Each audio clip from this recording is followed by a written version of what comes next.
for test section 124100, Florida ID number 1157, design cell 2-51, which is for a low base thickness, less than 4.5. It shows 3 inches here on the project information sheet. Wait a minute. Low AC thickness, that is less than 4.5, showing a thickness here of 3 inches. A high base thickness, which is, the boundary is 8 inches, and that's what it shows we have here with an asphalt or bituminous type base. Low traffic rate, 70 KESALs per year per lane, with a sand subgrade, which is what we have everywhere around here, it seems.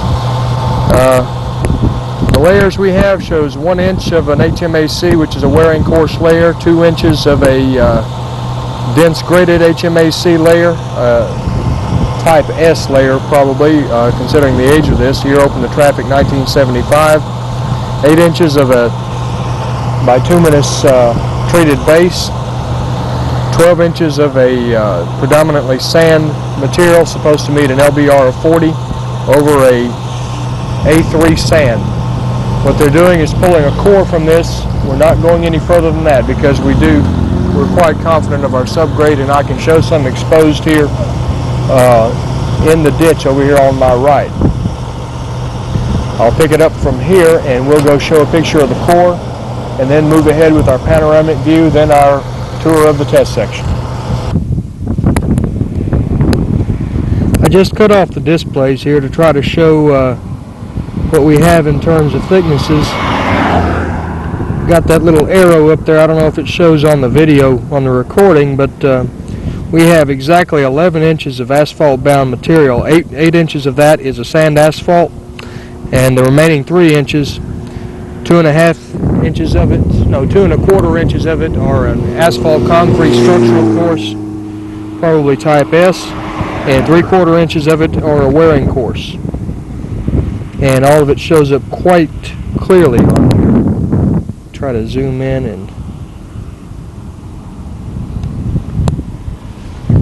okay, the bottom of the ruler is about 1/4 inch below.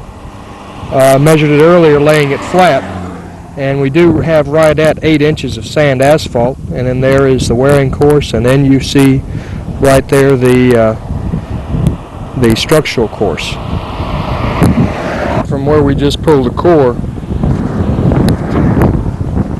I would like to be heard here. You can see the fire ants have been down there doing us some favors, sampling the subgrade here, and it is a sand. Looking at the soil survey, which was done prior to construction or prior to the production of the plans of this, all we have here is an A3 material. It's unusual to see them classify all the material as exactly the same, and yet they did that here on this particular project. Scanning on around, you can see what I mean just on the surface. You can tell by the texture of it in the sunlight there that what we have here is a sand. Very little fine material, A3 soil. Near where we pulled the core, and looking back towards the beginning of the test section, you can see we've got a little bit of rutting here. This pavement was built back in 1975. You also see some lane edge drop off up ahead. Haven't noticed any cracking, having been up and down the test section several times. I suspect the only thing we'll wind up reporting on here is rutting.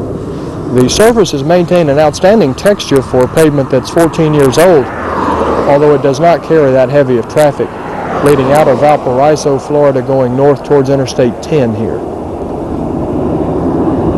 Okay, looking back around to our west, we've got the sun over there, which may make a difficult view on this. I believe Eglin Air Force Base is back over there on the other side of the pine trees. It's a very large Air Force installation that's in this area.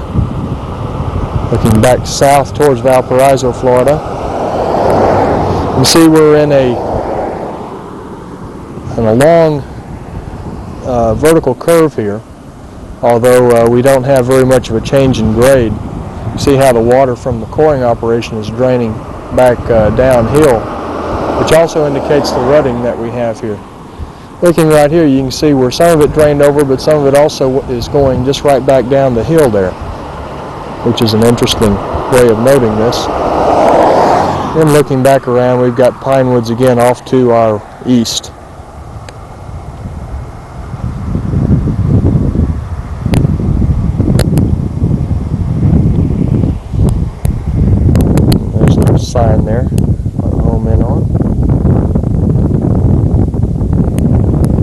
Eglin Air Force Base stalking areas. No dogs, still hunting only.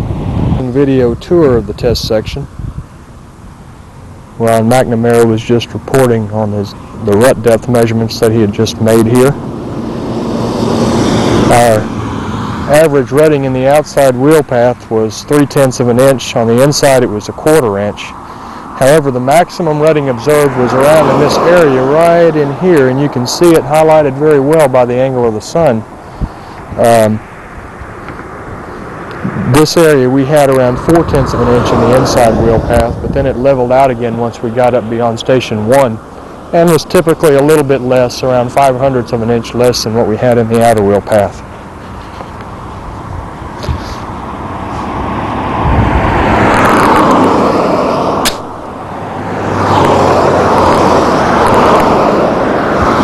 Looking along here, I haven't observed any cracking as I noted before.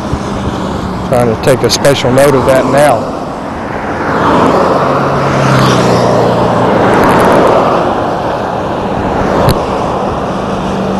We're in a almost uniform fill here of around 4 to 5 feet. Just looking at the trees and judging from that. Very mild crest vertical curve that we have here.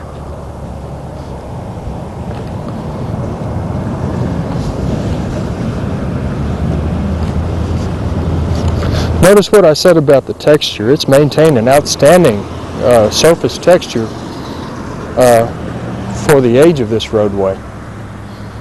Notice on this type wearing course we don't have very many scar marks.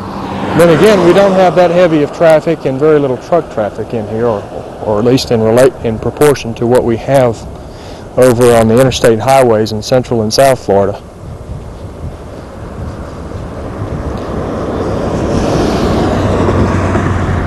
Go off a little bit further on the side and you can see what I meant talking about the sand subgrade.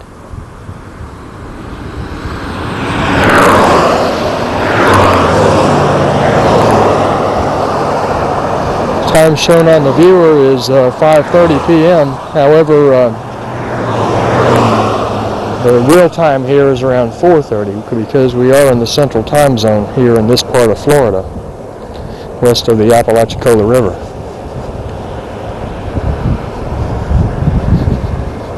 Probably hear the breeze coming in from my back, coming off the Gulf.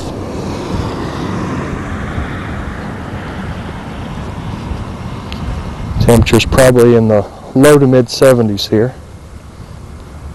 About as comfortable as you could ask for.